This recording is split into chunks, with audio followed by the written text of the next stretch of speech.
The millionaire's little daughter disappears during a trip to a park with trails until the nanny.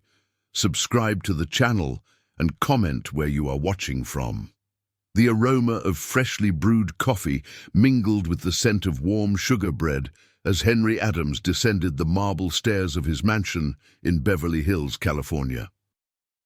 At 45, the businessman maintained the upright posture and firm step of someone who commanded a chain of 17 gourmet shops spread across California, New York, and Miami. His graying temples and impeccably pressed suit gave him a natural authority that made suppliers and employees speak in a respectful tone whenever they mentioned his name. "Daddy, Daddy, look what I found!" Sophie's crystal-clear voice echoed through the entrance hall, breaking the morning silence. The 6-year-old girl ran towards her father, her braids swinging and her favorite lilac ballet flats making a soft noise against the granite floor. In her small hands, she held an everlasting flower she had found in the garden of the property. Henry smiled, a genuine smile he rarely showed in board meetings. He bent down to be at his daughter's height and examined the discovery with theatrical seriousness. "Interesting, Architect Sophie. It seems you have a good eye for nature, just like your mother." Mary emerged from the kitchen at that moment, carrying a tray with coffee, bread, and homemade jam, a recipe she had learned from her mother. At 38, the architect maintained the natural elegance of someone who had designed residences for the elite of California. But that Saturday morning, she wore faded jeans and a simple cotton blouse. Her brown hair was tied up in a messy bun, and she looked more relaxed than Henry had seen her in months. "Good morning, family," she said, setting the tray on the patio table that overlooked the Santa Monica Mountains. "I hope you're ready for today's adventure. It's been 3 years since we promised this trail to Sophie." Henry discreetly checked his watch. The habit of keeping track of time was stronger than any attempt to relax. He had 3 important meetings scheduled for Monday, one with suppliers of artisanal cheeses from Sonoma, another with a group wanting to franchise the brand in Washington, D.C., and a third with lawyers about acquiring land in Napa Valley for the new shop. "Henry." Mary's voice had that firm tone he knew well. "Today is Saturday. Today is Sophie's day. The business world will survive a day without you." Before he could respond, hurried footsteps on the stairs announced Valerie's arrival. The family's nanny came down carrying a yellow backpack filled with supplies for the outing. At 35, Valerie Smith was a medium-height woman with curly hair tied in a practical bun and expressive eyes that always seemed alert. A native of a small town in California, she had joined the Adams family 2 years prior, bringing impeccable references and a dedication to Sophie that even the strict Henry found impressive. "Good morning, everyone. Sophie, I brought those tapioca cookies you love and some fruit for the road," Valerie said with the soft Californian accent that Sophie loved to imitate. "Mary, did you confirm with the park guides?" "I confirmed yesterday. We'll meet the folks from the visitor center at 9 o'clock, Mary replied, pouring coffee for everyone. "Valerie, are you sure you know that area well? It's been a long time since you've been there." Valerie's eyes sparkled with something that could have been nostalgia. "I do, Mary. I worked there for a few years. It's a beautiful area, perfect for kids." "Sophie, we'll love the waterfalls." Sophie jumped with joy, almost spilling her glass of milk. "Will there be animals? Will there be birds? Valerie, you said there are squirrel monkeys there." "Yes, my princess, and if we're lucky, we might even see an armadillo," Valerie replied, affectionately tousling the girl's braids. Henry observed the interaction between the nanny and his daughter. There was a naturalness there, a connection that he himself struggled to build. Work had consumed so much of his energy that by the time he got home, Sophie was already asleep most nights. Weekends were constantly interrupted by urgent calls, meetings that couldn't wait, reports that needed to be reviewed today. "Daddy is thinking about work again," Sophie observed with the typical insight of children. Henry was caught off guard. No, my daughter. I'm thinking about how nice it will be to spend the day with you. It's been a while since we did this. It has been a long time, Mary agreed, and there was a twinge of sadness in her voice. Sophie, tell Daddy what you learned about the savannah in school. The girl perked up, climbing onto her chair to be taller. The savannah is a unique biome. Teacher Sarah said it's the cradle of Brazil's waters, and there are plants that only exist there, like the soapbark tree and the cagaita fruit. She pronounced the difficult words carefully, proud of her memory. Valerie smiled. That's right, Sophie. And there's a plant called everlasting flower, just like the one you found. They are very special because they withstand everything: fire, drought, cold. Like Californians, Mary joked, but there was truth in the observation. Henry's phone vibrated. Instinctively, he reached for it, but stopped upon seeing his wife's warning look. It's Rodrigo from the office in São Paulo. It could be important. Henry. Mary stood up, walked over to him and placed her hand over the device. No, not today, please. There was a moment of tension. Sophie stopped talking about savanna plants and watched her parents with wide eyes, sensing the family conflict that repeated itself so often. Henry sighed, turned off the phone, and set it down. On the table. You're right. I'm sorry, Sophie. Today is our day. Just ours.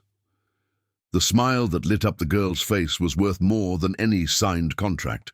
She ran to hug her father, climbing into his lap with the infectious energy of 6 years. Now we can. Let's see the monkeys and the waterfalls, and I'm going to teach Daddy all about the savannah. Valerie finished organizing the backpack while watching the family. There had been work for the elite for 2 years, but they rarely saw each other like this, united, relaxed, away from the pressures of the outside world. Sophie deserved to have her parents present, and deep down, Valerie hoped this outing would mark the beginning of a new phase for all of them. Ready, everyone. Everything's packed, she announced. Water, snacks, bug. Spray, sunscreen, first aid kit. The road to Rockville is good. We'll have time to arrive peacefully. Henry stood up, still holding Sophie in his arms. Then let's go, Adams family. The Santa Monica Mountains are waiting for us. As they walked out the garage door and got into the imported silver SUV, none of them imagined this would be the last normal morning they would have for a long time. The highway stretched ahead, like a grey ribbon cutting through the Californian landscape. The silver Audi Q7 glided smoothly down the road, with Henry at the wheel, Mary in the passenger seat consulting the GPS, and Sophie in the back seat chatting excitedly with Valerie about everything she saw out the window. Look, Valerie, that cow is huge! Sophie pointed at a zebu grazing peacefully on a farm by the roadside. The beef cattle were imposing under the strong March sun, and the pastures stretched as far as the eye could see. That's a Nellore, my princess. This breed came from India, but it adapted very well here in the US, Valerie explained, adjusting the girl's seatbelt. My grandfather worked on a cattle farm. He always said that the Nellore is like a Californian, resilient and stubborn. Henry glanced in the rearview mirror, watching his daughter absorb every piece of information like a sponge. Valerie, you never told me your grandfather worked with cattle. Oh, Mr. Henry, there's a lot about my life that I've never shared. We only talk about what's necessary, right? Valerie smiled, but there was something reserved in her tone. My family has always worked the land one way or another. Mary turned in her seat. Do you miss it, living in the countryside? Valerie paused for a few seconds, looking at the familiar landscape. Sometimes. Life there is more simple, but it's also harder. There aren't the opportunities you all gave me. Daddy, when I grow up, can I live on a farm? Sophie interrupted, hugging a teddy bear she never let go of, even to sleep. Henry laughed. You can, my daughter. You can be whatever you want.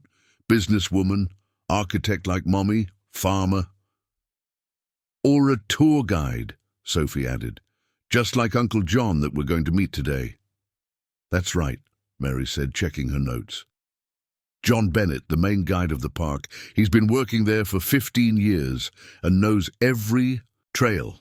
Valerie shifted uncomfortably in her seat. Henry noticed the movement in the rearview mirror. Do you know John, Valerie? By sight. Rockville is a small town. Everyone knows each other, at least by sight. They passed through Ant Hill, then Rockville, small towns that maintained the charm of the Californian countryside. Simple houses with generous backyards, porches where elderly people sheltered from the morning sun, children running barefoot on the cobblestone streets. Sophie watched everything with fascination, used to the skyscrapers and chaotic traffic of New York. It's different from our city, isn't it, Daddy? Very different, Sophie. Here, people know each other. They have time to talk. Mr. Henry is right, Valerie agreed. Here, people still live in community. If someone needs help, everyone shows up. If there's a party, the whole town participates. Mary smiled. It must be nice to have that kind of bond. It is, and it isn't, Mrs. Mary. It also means everyone knows everyone else's business. Sometimes it's hard to have privacy. As they approached the Santa Monica Mountains National Park, the landscape changed dramatically. The savanna revealed its splendor, golden fields interspersed with patches of forest, rounded hills covered with low, twisted vegetation, and in the distance, the mountains that gave the park its name. My God, what a beautiful place, Mary murmured, rolling down the window to feel the fresh air. Sophie, do you see those mountains? They look like sleeping giants. Not sleeping, Mummy. They're protecting the park. Sophie clapped her hands in joy when they spotted the first official sign of the National Park Service. Henry slowed down as they approached the park entrance.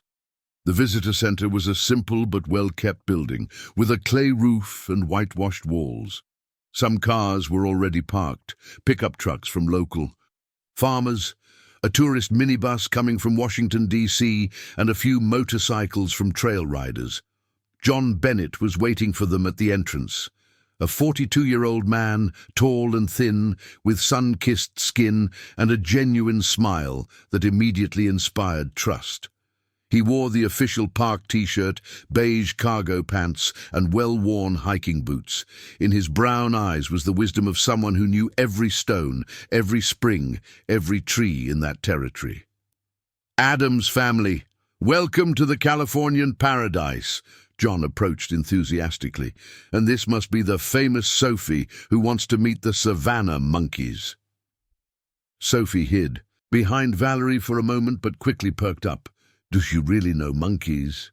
I do, Princess, and not just monkeys. Armadillos, deer, maned wolves. Today you're going to see a show of nature.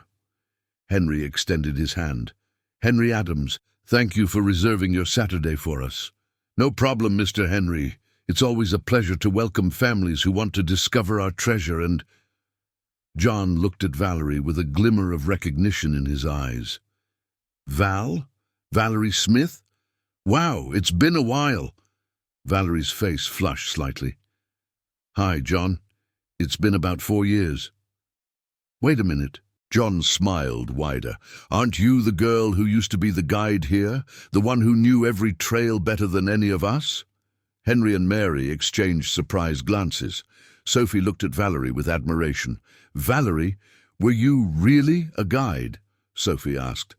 I was, my princess, a few years ago, but now I prefer to take care of you. John shook his head, impressed. Prefer nothing. You were the best guide this park ever had. You even knew the secrets that aren't on the maps. He turned to Henry. Mr. Henry, you're lucky. With Valerie around, you guys are going to have the best trail possible.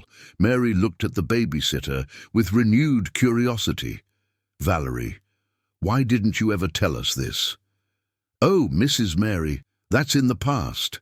My life is different now. Valerie adjusted her backpack, clearly uncomfortable with the attention. John continued excitedly. Past nothing. Once a guide, always a guide. Knowledge of the land doesn't fade. He crouched down to be at Sophie's level. Valerie here knows stories about the park that even I don't know. If you're lucky, she'll share some on the way. Sophie hugged Valerie's leg. Tell us, Valerie. Tell us the stories. Henry watched the scene with growing interest. With each moment he discovered new facets of the woman who had been caring for his daughter for 2 years. How had he not asked about her past? How had he settled for just her references and evident competence? The trail wound gently through fields of golden grass and patches of native plants. The March sun warmed without burning, and a constant breeze brought the sweet scent of everlasting flowers that dotted the landscape like little yellow stars. Sophie walked between the adults, stopping every few meters to examine a different flower or observe the flight of a bird. Valerie, what's that sound? The girl pointed to a nearby bush from which a melodious and repetitive song was coming. Valerie stopped immediately, tilting her head to listen better. It's a killdeer, my princess. It's singing to mark its territory. Just listen. She made a soft sound with her lips, imitating the call. In seconds, a yellow and black bird hopped onto a visible branch, responding to the call. Wow! Sophie clapped quietly. How do you know how to do that? My grandpa taught me when I was your age. He said that to truly know the savannah, we have to learn the language of the animals.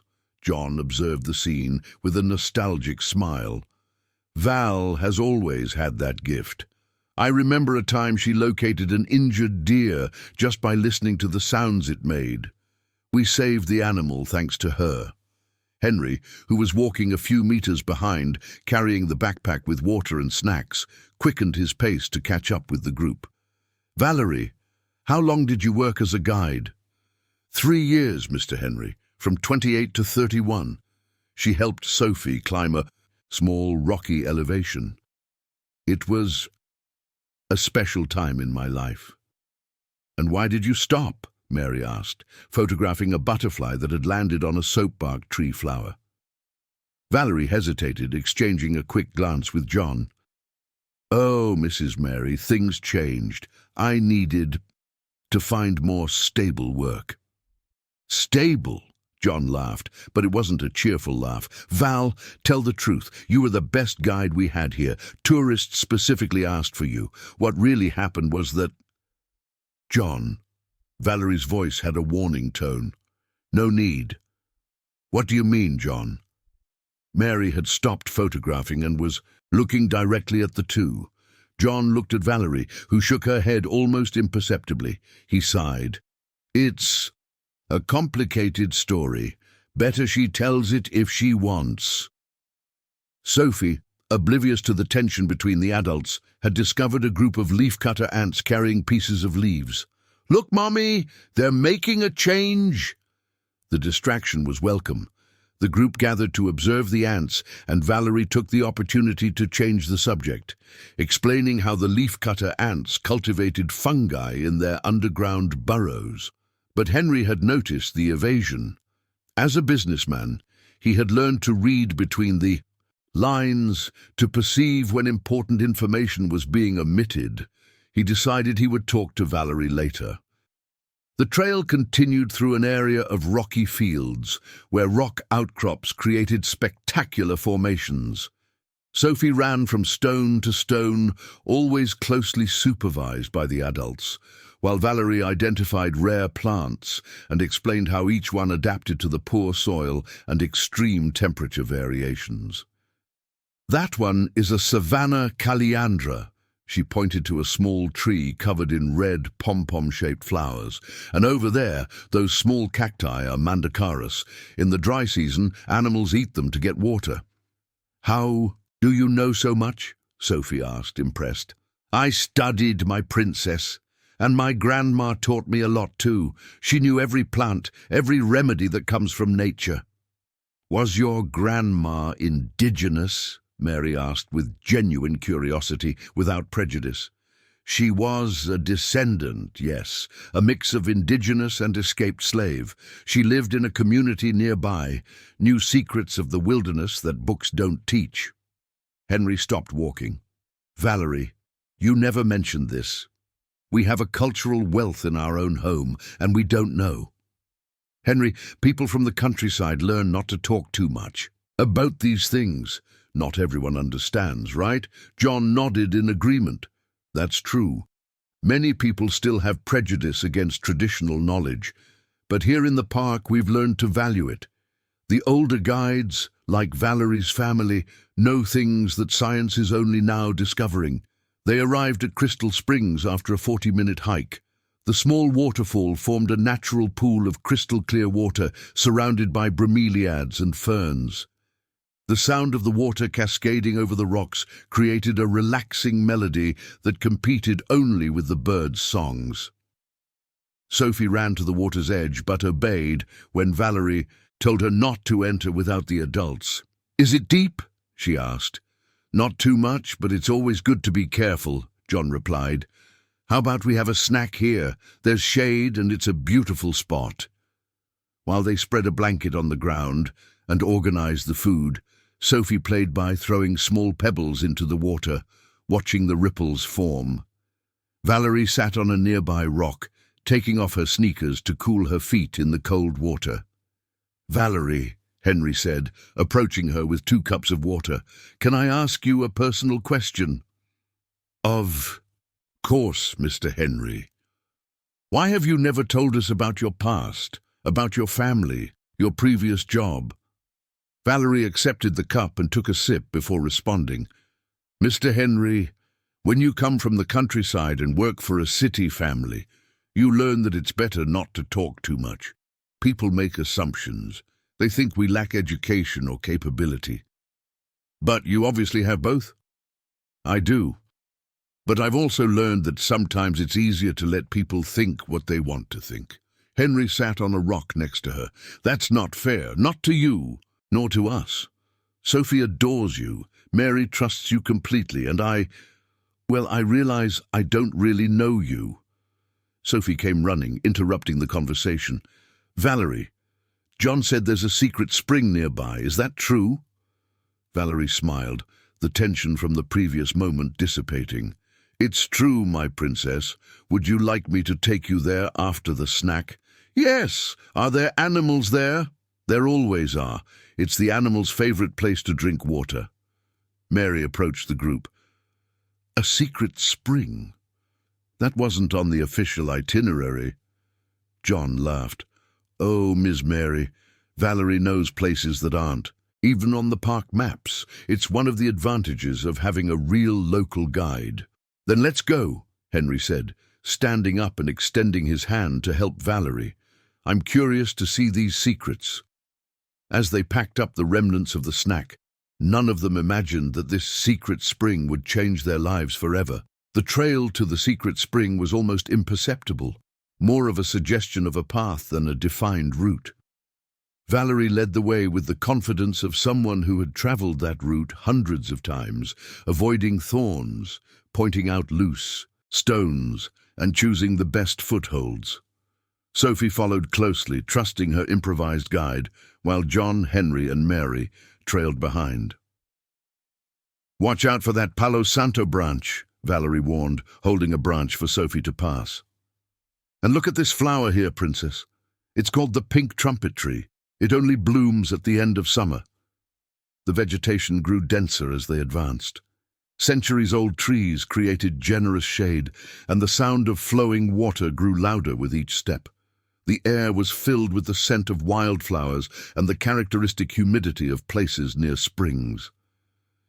"Valerie," Mary said, photographing a giant bromeliad, "how did you discover this place?" "My grandmother brought me here when I was 8 years old. She said it was a sacred place, where the waters spring pure from the heart of the mountains." Valerie stopped and turned to the group. Her community used this place for special ceremonies, baptisms, weddings, farewells. "Farewells?" Henry asked. "When someone important died, They would come here to thank the waters for giving life to that person. Sophie, who was listening intently, held Valerie's hand. So it's a magical place. Yes, my princess. A very special place. John nodded, in agreement. Valerie is right. This is one of the few places in the park that maintains original characteristics. Not all tourists know about it, which is why the wildlife here is more preserved. They emerged into a small circular clearing, completely sheltered by tall trees. In the center, a spring bubbled directly from the rock, creating a crystal-clear water mirror about 3 meters in diameter. Everlasting flowers bloomed around the edge, and small ferns grew on the damp stones. The place had an almost religious quietness, broken only by the gentle murmur of the water. "My God," Mary murmured. "It's like a natural cathedral." Sophie released Valerie's hand and ran to the edge of the spring, stopping abruptly when she saw her own reflection in the still water. "Look, it's me. The water is like a mirror." "Be careful not to fall, my daughter," Henry said, but his voice carried more admiration than concern. The place truly had something sacred about it. Valerie knelt beside Sophie. "Do you know what my grandmother taught me about this spring?" "What?" "That if you make a sincere wish and throw a small stone into the water, the wish will come true. But it has to be a wish from the heart, not from the head." Sophie immediately began searching for a suitable stone. "How do I know if it's from the heart? If it's a wish for you to be happy or for the people you love to be well, it's from the heart. If it's to get a toy or candy, it's from the head." "Got it." Sophie found a small, smooth stone and closed her eyes. "I'm wishing for our family to always be together and happy." She threw the stone, which created perfect concentric ripples on the mirrored surface. Everyone applauded. "My turn," Mary said, looking for her own stone. "I'm asking for more moments like this with you all." Henry watched his wife make her wish and throw the stone. When it was his turn, he hesitated. What did he really want? Success in business? No, he already had that. He looked at Sophie, who was watching him expectantly, and at Mary, who smiled with a serenity he hadn't seen in months. "I'm wishing to be a better father and husband," he said, surprising himself with his honesty. He threw the stone and felt something loosen in his chest. John and Valerie also made their wishes in silence. Then the group sat on the stones around the spring, enjoying the peace of the place. "Valerie," Henry said, "thank you for bringing us here. It's truly special." "You're welcome, Mr. Henry. I'm happy to share this with you all." Sophie had found an activity, collecting dried, everlasting flowers that had fallen around the spring. She carefully stacked them into a small pile, as if they were treasures. "Can I take some home, Mommy, to remember this place?" "Of course, my daughter. But leave some here too for the next visitors to find." It was then that Sophie wandered a few meters away from the group, following a trail of everlasting flowers that spread towards a small grove of denser homemade jam trees. Valerie watched her go, but was engaged in a conversation with John about changes in the park's administration. "Val, did you see that the new director wants to implement a community guides program?" John spoke quietly, but with enthusiasm. "It would be perfect for you to return. They want people with traditional knowledge." "John, I've already told you, my life is different now." "But don't you miss it? This place? That job?" Valerie looked around the clearing, her eyes filling with tears she tried to hide. "I do. I miss it a lot, but what, Val?" "Things are complicated, John. Not everything that seems possible really is." Henry listened to the conversation with growing interest. There was something in Valerie's story that she wasn't telling, something that made her avoid returning to the job she clearly loved.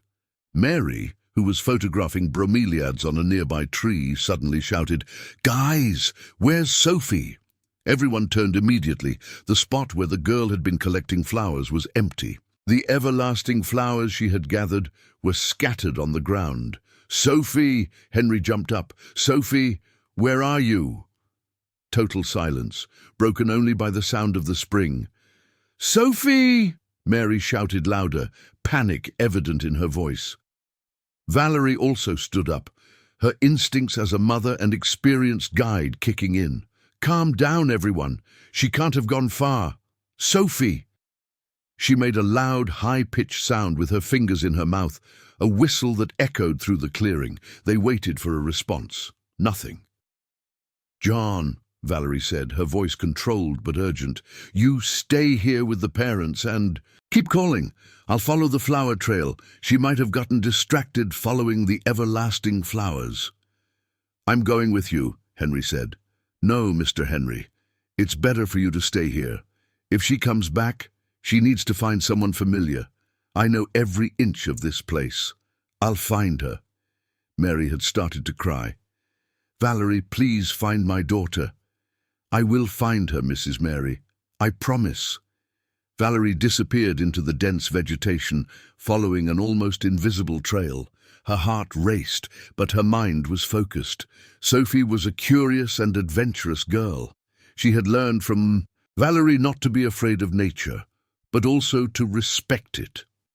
The problem was that in the Santa Monica Mountains, even the most beautiful places could become dangerous for a child alone. As she delved deeper into the search, Valerie prayed that her years of knowledge of this place would be enough to bring Sophie back safely. The next 2 hours felt like an eternity. Valerie had returned to the spring after covering all the nearby trails, finding no sign of Sophie. John organized a systematic search, using the walkie-talkie to call for reinforcements from the visitor center. Henry walked in increasingly larger circles around the spring, shouting his daughter's name until his voice became hoarse. Mary sat on a rock, alternating between crying fits and moments of fierce determination. "It's almost 5 o'clock, John said, checking his watch. "The sun sets at 6. We need to hurry." "No." Henry stopped walking and looked directly at him. "We're not stopping, not until we find my daughter." Valerie approached the couple, carrying something in her hands.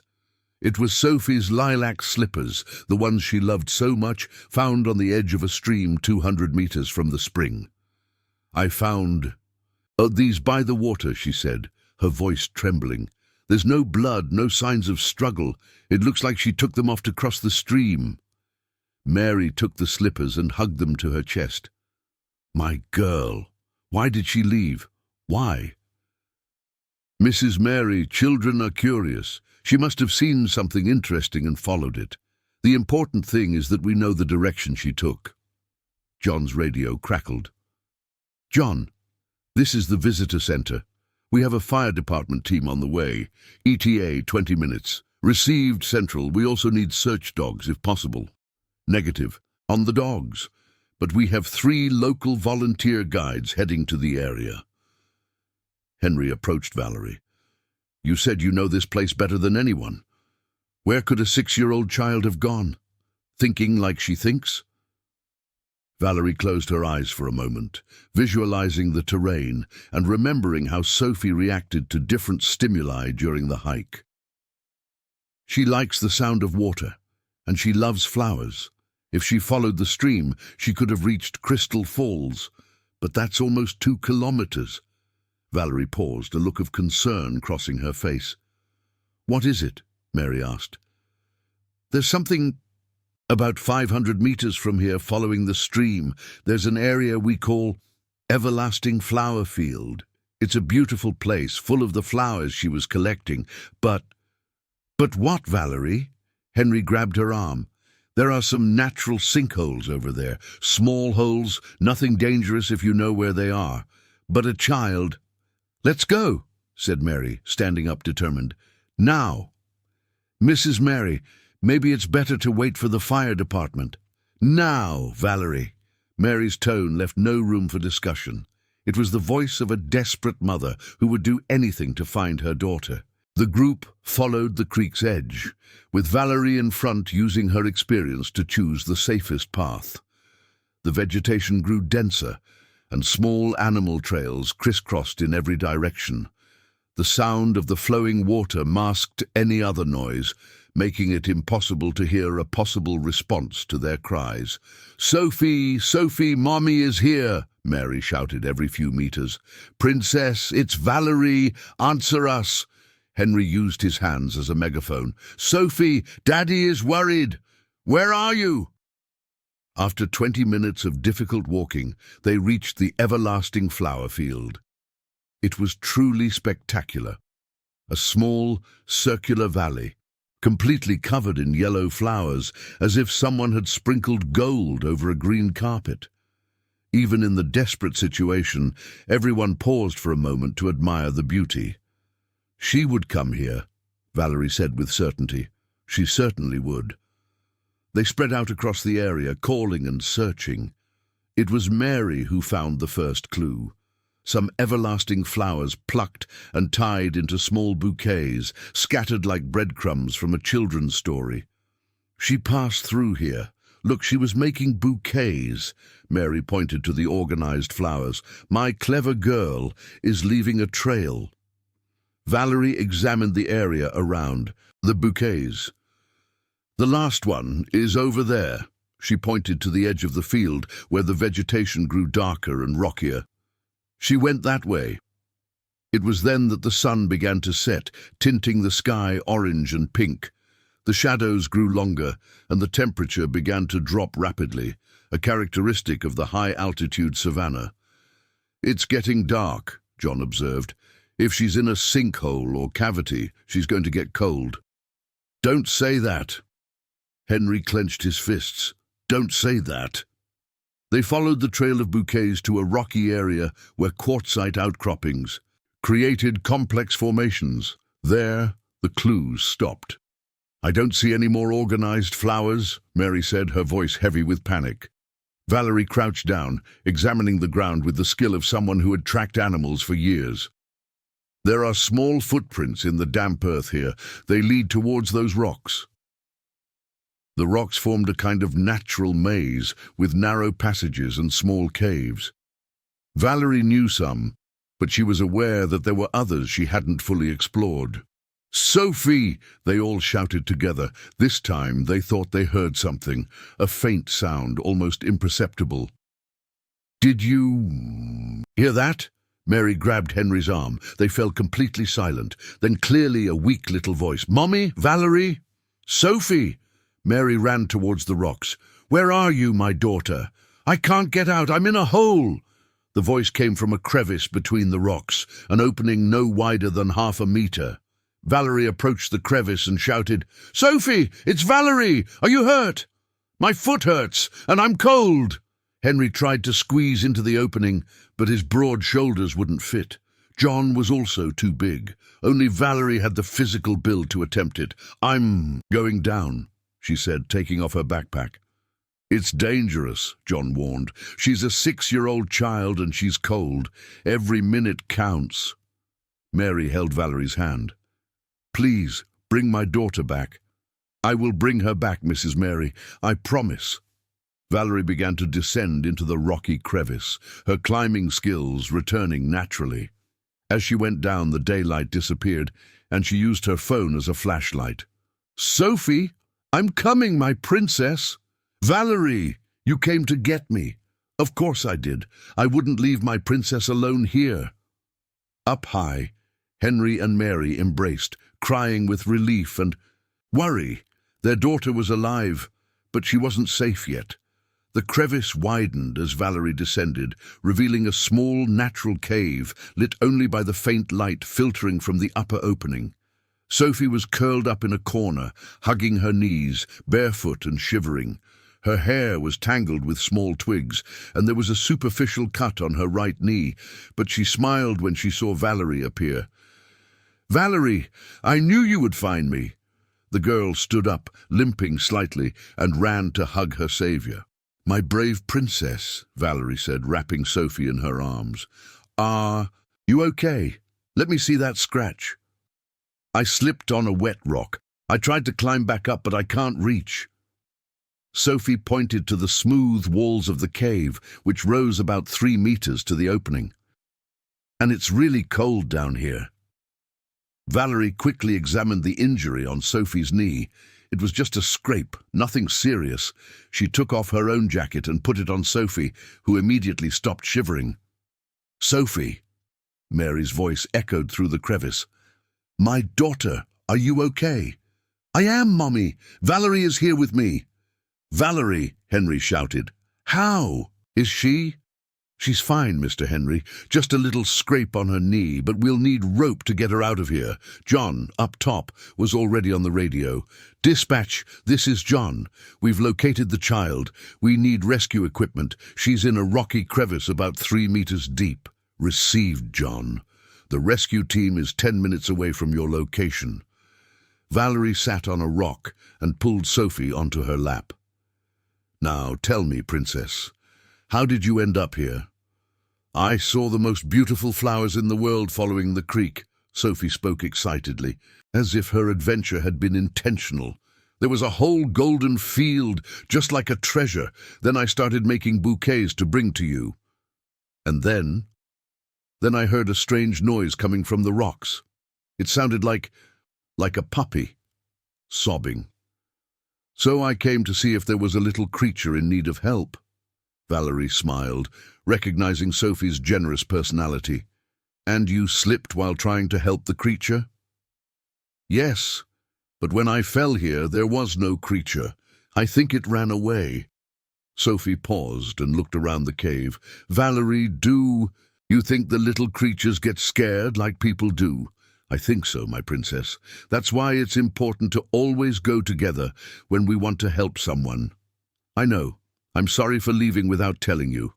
Were you worried?" Valerie laughed, a laugh filled with relief and affection. "A little worried, yes." "Henry almost pulled his hair out," shouted John from above, eliciting nervous laughter from everyone. Sophie snuggled closer to Valerie. "I knew you would find me. You know all the secret places in the mountains." "How did you know that?" "Because you have the same look as my Grandma Teresa when she looked at the plants in the yard.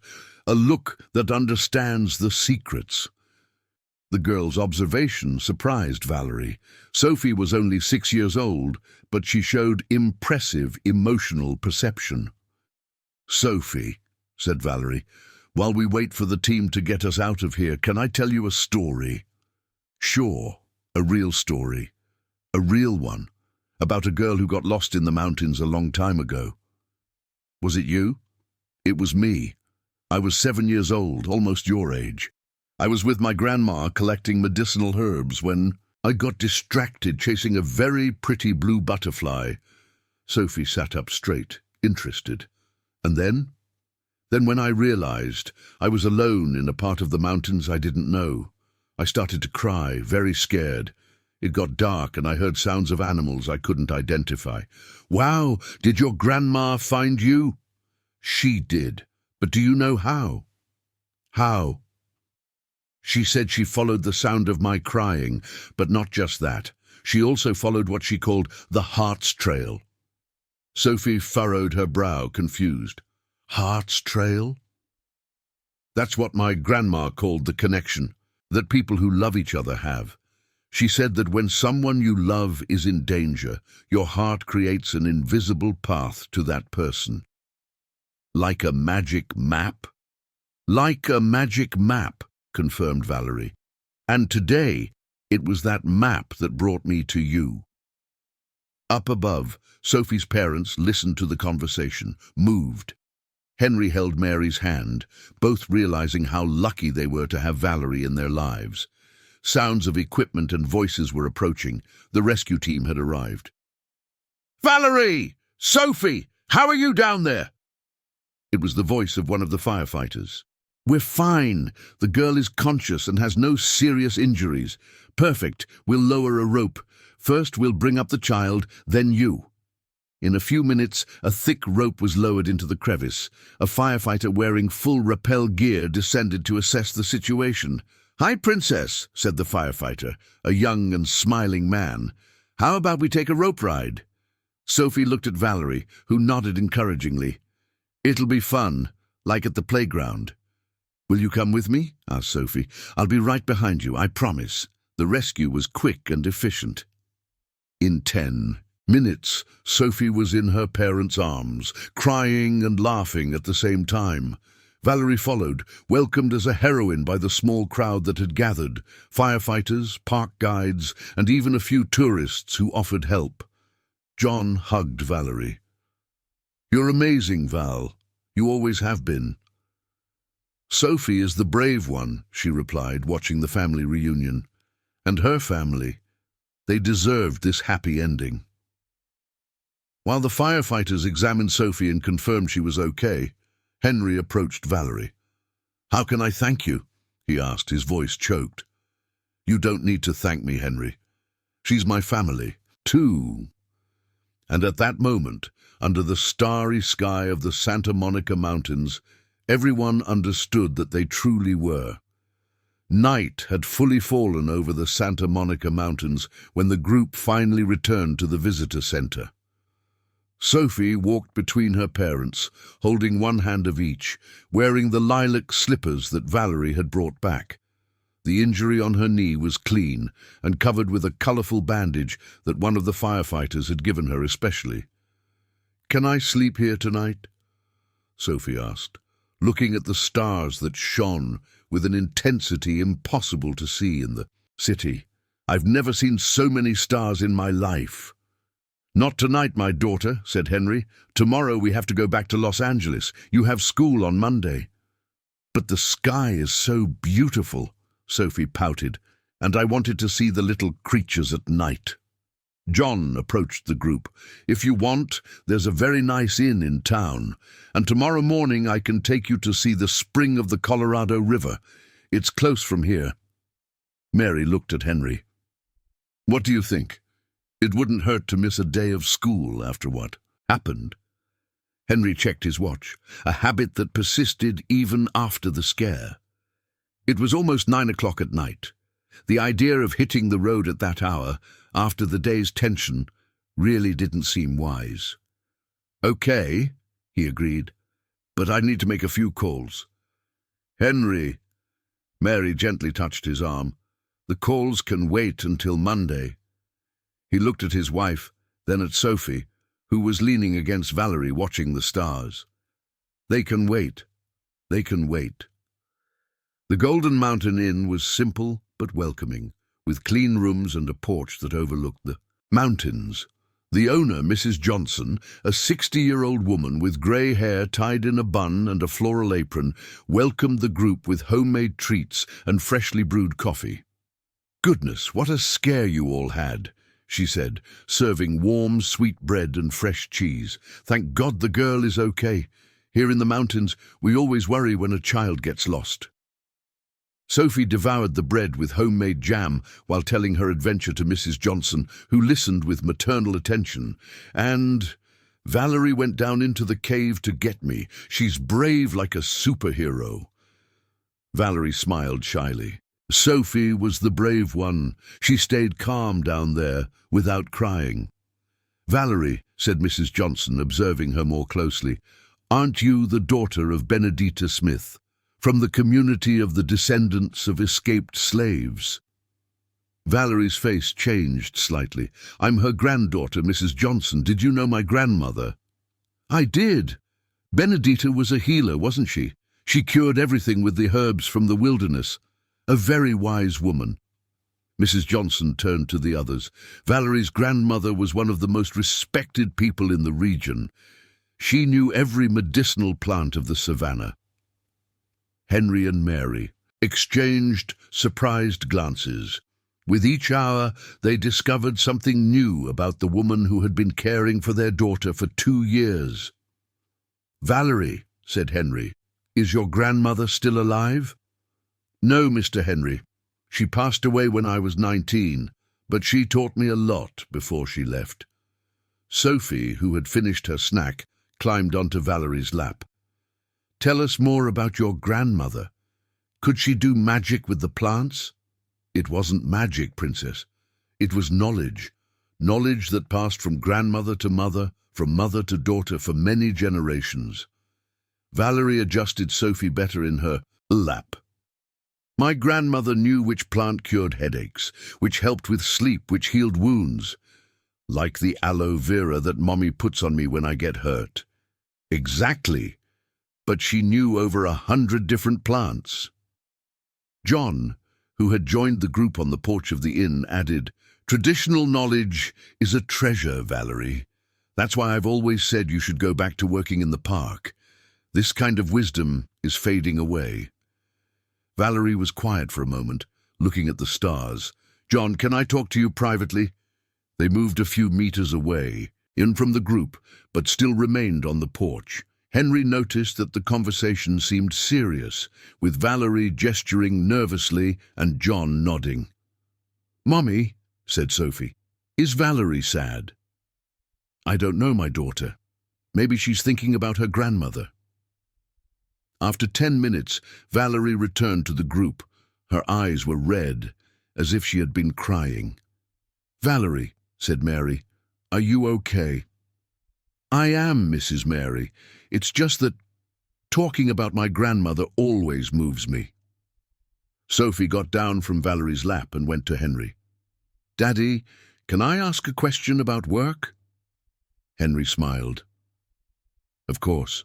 My daughter, if someone is really good at something they love to do, but they can't do it, is that sad?" The question caught Henry by surprise. "It is quite sad, yes. Why do you ask?" Sophie looked at Valerie. "Because I think Valerie wants to work in the mountains again, but something is stopping her." The girl's perception surprised all the adults. Henry looked at Valerie, who looked away. "Valerie," he said gently, "is Sophie right? Is something preventing you from going back to work as a guide?" Valerie took a deep breath. "Mr. Henry, these are complicated issues. It has to do with the reason I left the mountains years ago." "Can you tell us?" asked Mary. "Maybe we can help." "I don't know if you should get involved in this, Mrs. Mary. These are problems of simple people from the countryside." "Valerie," said Henry, standing up and sitting in a chair closer to her, "after what you did today, saving my daughter, you are part of our family, and family helps family." Valerie looked at Sophie, who had returned to her lap and was now sleeping against her shoulder. "It's a long story." "We have all night," said Mary. John approached again.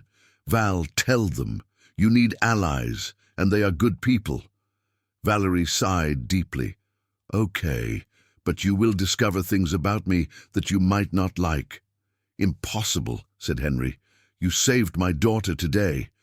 There's nothing that can change our opinion of you."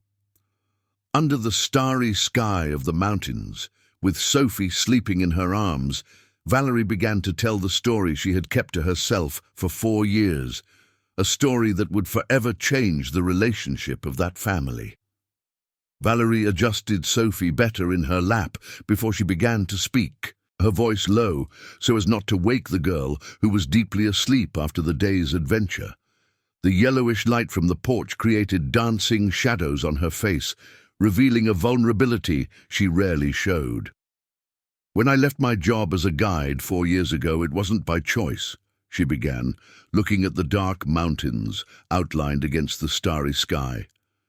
"It was because I reported an illegal hunting scheme inside the park." John nodded. Val discovered that some ranchers in the region were organizing hunts for wealthy foreign tourists. They were killing mountain lions, deer, even some protected species. Henry leaned forward, intrigued. "And you reported it?" "I reported it to the National Park Service, to the Environmental Police, to everyone who could do something. I had photos, videos, everything documented." Valerie paused, her hands trembling slightly. "The problem is that one of the organizers of the scheme was Colonel Durval Smith." Mrs. Johnson, who was listening from the inn's door, made the sign of the cross. "Oh my goodness, Valerie, you messed with the colonel." "Who is this colonel?" asked Mary. John replied, his voice heavy with disdain. Durval Smith is a former military man who became a rancher. He has a large ranch that borders the park, wealthy, influential, and used to doing whatever he wants in the region. And when he found out that I had reported him, Valerie continued, he used all his contacts to harm me. He got me fired from the park. He spread rumors about me in town. He said I was lying to harm honest ranchers. Henry frowned. But you had proof? I did.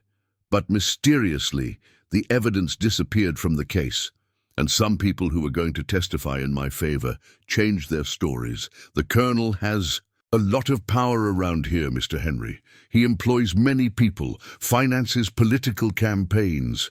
Mary stood up and began to walk around the porch, outraged. This is absurd. And justice did nothing? The investigation was closed due to lack of evidence, and I was marked in the area as someone who made up stories to harm important people. Valerie stroked Sophie's hair. That's when I decided to leave the mountains. I needed to start over somewhere else.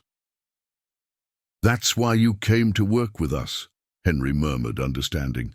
Exactly. Rockville is a small town. There was no work for me here after what happened. I looked for a job in Los Angeles, and the babysitting agency referred me to you. John stood up, walking to the railing of the porch. But now things have changed, Val. Colonel Durval died last year, heart attack, and there are new people in charge of the park, people who know your reputation for real. It doesn't matter, John, the damage is already done. And besides... Valerie hesitated. Besides what? Mary insisted. Besides that, I have a new life now. I have you all. I have Sophie. She looked at the sleeping girl. I don't want to stir up a hornet's nest again. Henry remained silent for a few minutes, processing the information. As a businessman, he was well aware of the games of power and influence. He knew that people like that colonel existed in all sectors, using connections to escape the consequences of their actions. Valerie, he finally said, can I ask a question? Do you still have any proof of what happened? Any documents, photos, anything? Why, Mr. Henry? Because maybe it's time to seek justice. Valerie shook her head. Mr. Henry, you don't understand. Things don't work the same way. Here as in the big city. Here, powerful families have controlled everything for generations. But you said he died. He died, but his son, Durval Jr., took over the business, and he's worse than his father. More violent, more unscrupulous. Mrs. Johnson approached the group. Excuse me, but I overheard the conversation. Valerie is right to be cautious. The Smith family has always been a dangerous one. But... She paused, looking around as if someone might be listening. There are changes happening in the region. New people are coming in, people who aren't afraid of the Smiths. What kind of people? Mary asked. University researchers, environmental NGOs, even some politicians from Washington, D.C. who are interested in preservation. The park is gaining national importance. John perked up. It's true, Val. There's a new expansion project for the park, and they're creating a reserve that will include part of the Smith lands. If they can prove that family was involved in environmental crimes, they could lose the land, Henry finished. Valerie, do you understand what that means? Your reports from 4 years ago could be the key to protecting this region for good. Valerie looked at Sophie, who murmured something in her sleep and snuggled closer in her arms. I can't take the risk. What if they come after me? What if they try to harm you because of my connection to the family? Let them try, Henry said with a firmness that surprised even Mary. Valerie, I have resources, I have contacts, I have lawyers, and more importantly, I have the determination to protect those who are part of my family. Mary sat down next to Valerie. And I have contacts in the architectural and urban planning field. I know researchers, environmentalists, people who fight for preservation. You're not alone. This time. Sophie stirred and opened her eyes, waking up to the conversation. "Valerie, why is everyone talking seriously?" "It's nothing, my princess. The adults are just talking about work." Sophie sat on Valerie's lap and looked at the three adults. "Is it about you going back to work in the mountains?" The girl's insight continued to surprise. "Yes, it is." "Then you should go back. Today you saved my life because you know this place. Imagine how many people you could save if you worked here again." The simplicity and logic of Sophie silenced everyone for a moment. A 6-year-old had summed up in 2 sentences what they had been trying to explain for half an hour. "You know what, Valerie?" Henry said. "Sophie is right. And I have a proposal for you." "What proposal?" "How about we combine justice with opportunity? We help you report the environmental crimes again, with all the necessary legal protection, and at the same time create a situation where you can go back to doing what you love."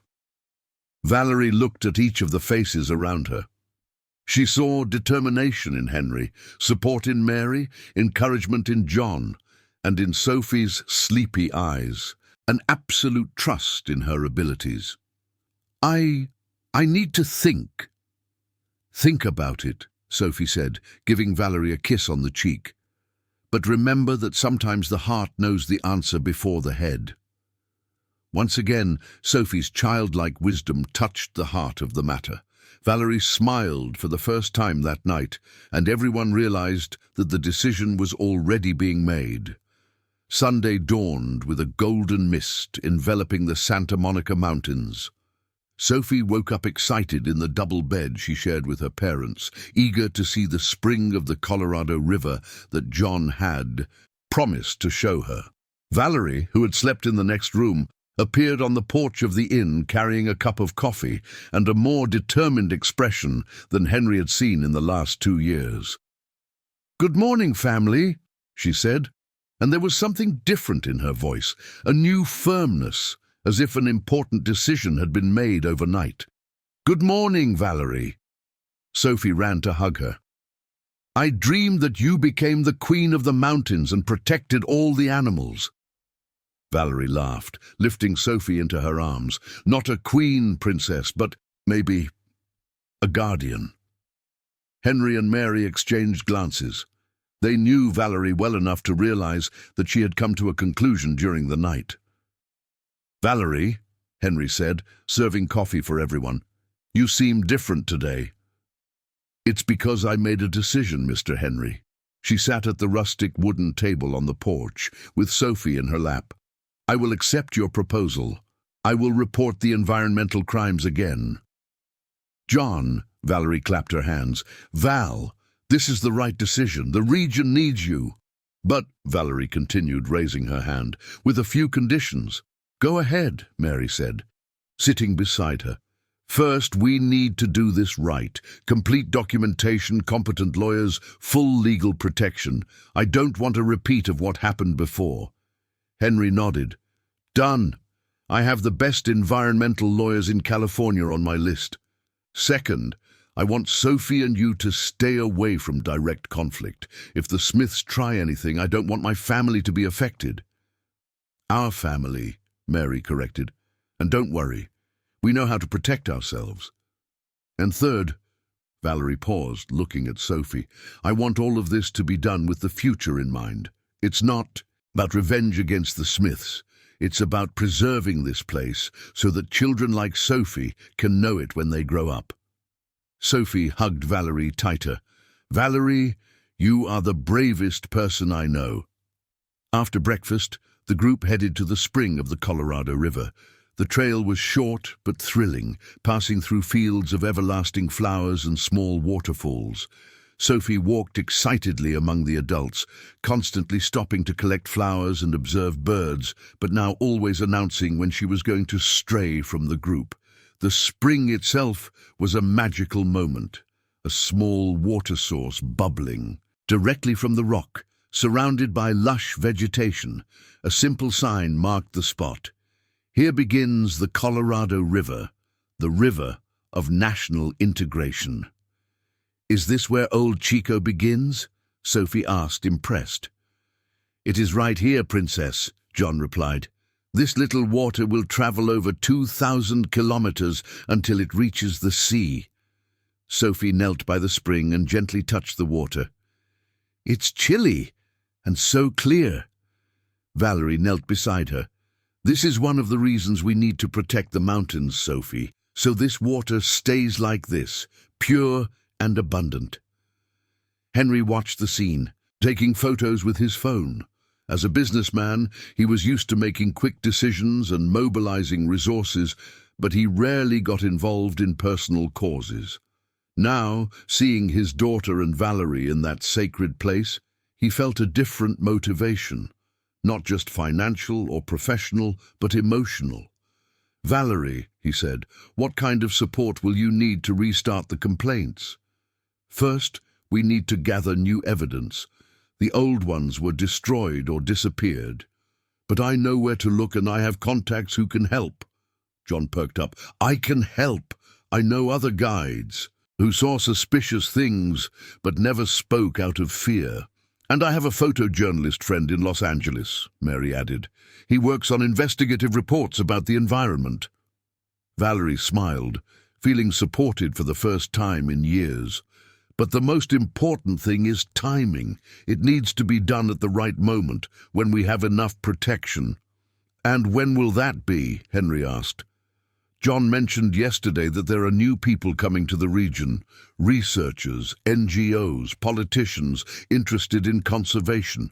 If we can align our complaint with these movements, we create a coalition, Henry completed, understanding the strategy. Instead of one isolated person making accusations, we have an organized movement fighting for preservation. Exactly.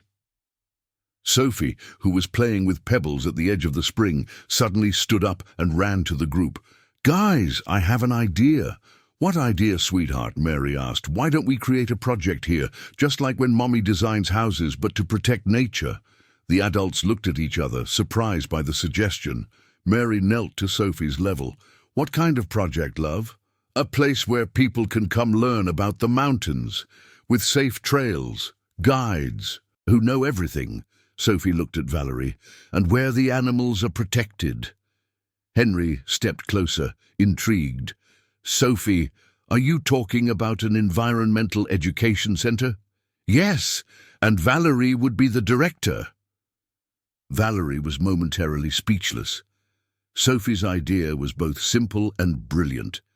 An educational center would be a way to generate sustainable income for the region, preserve the environment, and create a strong institutional base to face people like the Smiths. Sophie, Valerie said, hugging the girl, you are a genius. John slapped his forehead. Of course. Why didn't I think of this before? An environmental education center focused on traditional knowledge would be perfect. Mary was already visualizing the possibilities. We can design a space that integrates perfectly with the landscape, using local materials, sustainable energy. And I can invest in the project, Henry said, not just as a business, but as a way to give back to the region that has given us so much. Valerie looked at each of them, then at Sophie, who was proudly smiling at her idea. Are you all serious? Completely, Henry replied. Valerie, how about we turn your return to the mountains into not just justice for the past, but hope for the future? With one condition, Sophie said, raising her pinky. I want to be the first official visitor of the center. Everyone laughed, and Valerie felt for the first time in 4 years that she was on the right path to coming home. As they descended the trail back, the plans began to take shape. It was not just about reporting environmental crimes. It was about creating something new, something that would preserve the mountains and honor the traditions of their ancestors. Little Sophie unknowingly had planted the seed of a transformation that would change not only Valerie's life, but the entire region of the Santa Monica Mountains. 8 months had passed since that transformative Sunday at the spring of the Colorado River. It was now a golden October morning, with yellow IP trees blooming all over the Santa Monica Mountains, as the Adams family returned along the dirt road leading to the Golden Valley Environmental Education Center, the project that had been born from Sophie's idea and become a reality through the collective determination of all. The center occupied a 5-hectare area granted in partnership with the National Park Service, where it had previously operated. An old abandoned ranch headquarters. Mary had masterfully designed the facilities, creating buildings that seemed to sprout naturally from the landscape, green roofs covered in everlasting flowers, adobe walls made from local earth, large windows framing the view of the mountains. Henry had invested not only financial capital, but also his time and energy, discovering a passion for sustainability he never knew he had. "Look over there, Mummy, our nature school." Sophie, now 7 years old, excitedly pointed to the buildings visible on the horizon. She had grown a few inches and gained a newfound confidence, a result of the months spent dividing her time between Los Angeles and the mountains, learning about the environment both in theory and in practice. Valerie was different too. She now wore a khaki uniform personalized with the center's logo, a stylized everlasting flower in gold, and carried a clipboard with notes about the day's program. Her hair was shorter, tied back in a practical hairstyle, and her eyes sparkled with an energy that had been dormant for years. The official title on her shirt read, "Environmental Education and Traditional Knowledge Coordinator." "Sophie," she said, turning in the passenger seat, "today we have a special surprise for you." "What surprise?" "The kids from the Rockville School are visiting the center for the first time. You will be their junior guide." Sophie clapped her hands in joy. Since the center's opening in August, she had become a natural ambassador for the project, knowing every trail, every medicinal plant in the ethnobotanical garden that Valerie had created, and every story about the local culture. The process to get there had not been simple. The complaints against the Mendonça family were redone with robust documentation, legal support, and a coalition of environmental NGOs. Durval Jr. tried to intimidate and pressure, but this time he faced an organized front that included politicians from Washington, D.C., researchers from UCLA, and the discreet yet effective influence of Henry in the California business world. The final blow came when they discovered that the Mendonças were illegally selling precious wood to traffickers from Pará. With the new evidence, Durval Jr. was arrested, and much of the family's land was incorporated into the expansion of the national park. Valerie felt no pleasure in the arrest, only relief that the mountains were protected. "Valerie," said Henry, parking the car at the center's entrance, "did you see last month's visitor numbers?" "I did. 350 people from 7 different states." Valerie smiled with pride. "And the waiting list for the weekend courses is 2 months long."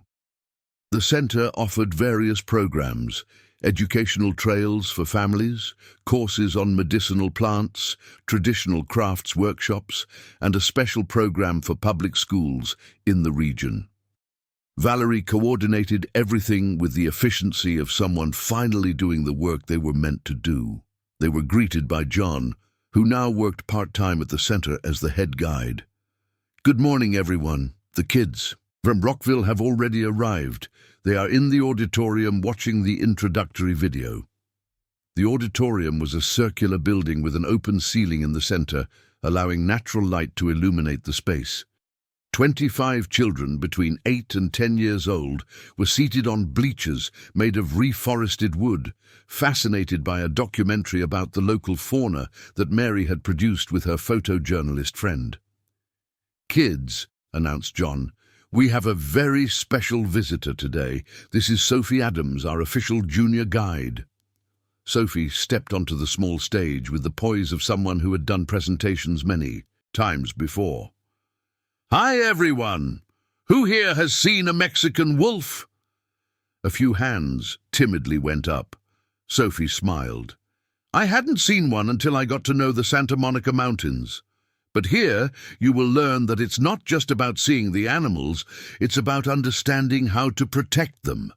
Valerie watched from a corner of the auditorium, moved.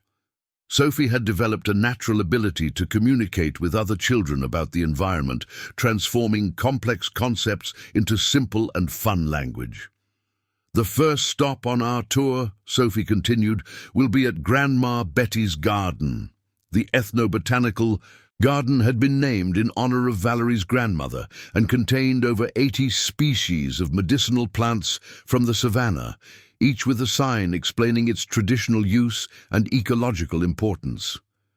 Valerie had managed to gather plants that her grandmother had taught her about, some considered rare by university botanists. As the group of visiting children followed the trails, guided by Sophie and supervised by Valerie, Henry and Mary headed to the administrative office. There, Henry reviewed financial spreadsheets while Mary worked on the expansion project for the facilities. "Did you see that the Ford Foundation wants to fund a community guide training program?" Mary said, showing an email on the computer. "I did, and UNESCO has expressed interest in considering the center as a model for environmental education for other regions in the US." Henry closed the laptop and looked out the window, seeing Sophie explain to the other children how her family had fallen in love with the mountains. "Mary, do you realize what has happened to us?" "I do. We've completely changed." Mary stood up and went to the window beside him. "Remember 8 months ago? You were glued to your phone. I was wrapped up in urban projects, and Sophie barely saw us. And now we spend weekends here. Sophie is becoming a little environmentalist, and I discovered that I can do business that also does good for the world." They watched Valerie teach the children about the importance of native bees for pollinating the savannah. She had become a natural educator, able to keep the attention of both adults and children with her stories about the relationship between people and nature. "And Valerie," Mary said, "she literally blossomed." "It's funny," Henry reflected. "We thought we were helping her, but in reality she is the one who transformed us. Sophie is more confident, you are more fulfilled professionally, and I finally understood which means true success." In the late afternoon, after the visiting children departed on their school bus, the Adams family gathered on the porch of the main house at the center for the ritual they had adopted, watching the sunset over the mountains while sipping tea made from herbs from the garden.